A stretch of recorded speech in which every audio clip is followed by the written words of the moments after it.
Hey folks, and welcome back to the Colonial RV channel. Joe Welch is here, and we're back with another service tech tip video.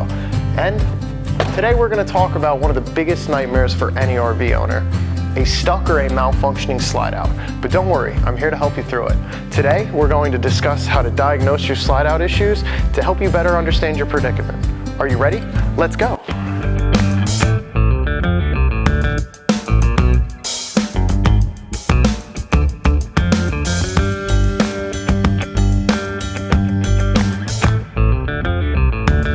As fantastic as the incorporation of slides have been into RVs, they also come with their own set of problems. There are several reasons that your slide could be malfunctioning or even be stuck. It could be power failure, it could be motor failure, it could be an obstruction, it could be misalignment or dented tracks, it can even be broken gears or cables.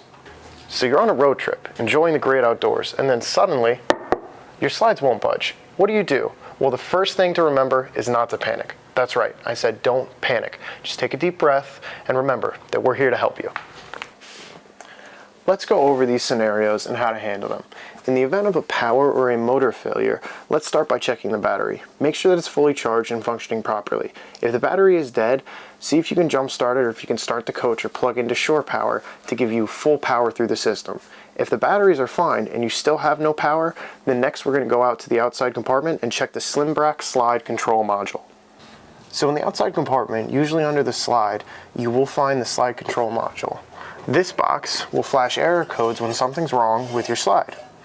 You can see on the box that there actually is going to be a series of red and green flashes, and it will tell you in the sequence, depending on how many flashes on each side, what kind of error we're having with our module here. So power is not our issue.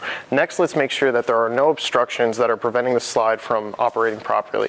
Visually, we're going to inspect to see if there's anything along the gears, the sides, or up along the top that's just stopping it from making its traveling path. This can include anything that fell along the gears and may have gotten inside the operation while it was extending or retracting.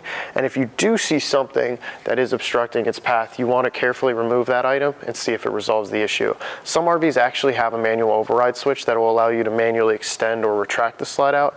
Unfortunately, this Navion does not have that manual override, but it may be a good option in other cases if you cannot remove the obstruction and if you're unable to determine the problem for you to manually set it in. Next, let's check to see if we have any dents in our tracks. See if this even has any bends. It can cause the slide to misalign itself and it can cause the entire system to malfunction. So start by inspecting our tracks.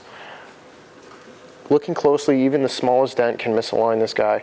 So if you do see a dented track, then your only option realistically is to remove and replace it. I highly recommend that you get this done at a professional RV service like Colonial, but in the event that you are miles away with no access to an RV service station, the Navion manual actually has a supplemental smaller manual with a step-by-step guide on how to disconnect motors and the slide gears in the event that you need to push this in, but this is a very last case scenario. Now let's assume all the tracks are straight, the batteries are working, and there are no obstructions for our slide. What else could it be? Well, now it's time to take an even deeper look and try to look at the gears and the pull cables of our slide system. You have to look for broken cables, for pieces of broken metals, or seized or free spinning gears. If any of these components have broken, your slide won't properly close until you change out those parts. Once again, if you don't have the equipment to work on an RV slide, please give us a call and we'll help you get the parts that you need.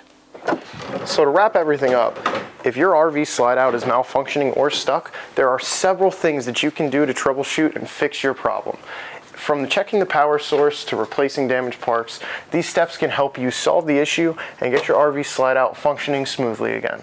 If you're unsure or unable to fix these problems, please reach out to us here at Colonial and we'll either help you troubleshoot over the phone or get you into our service department to take care of the issue.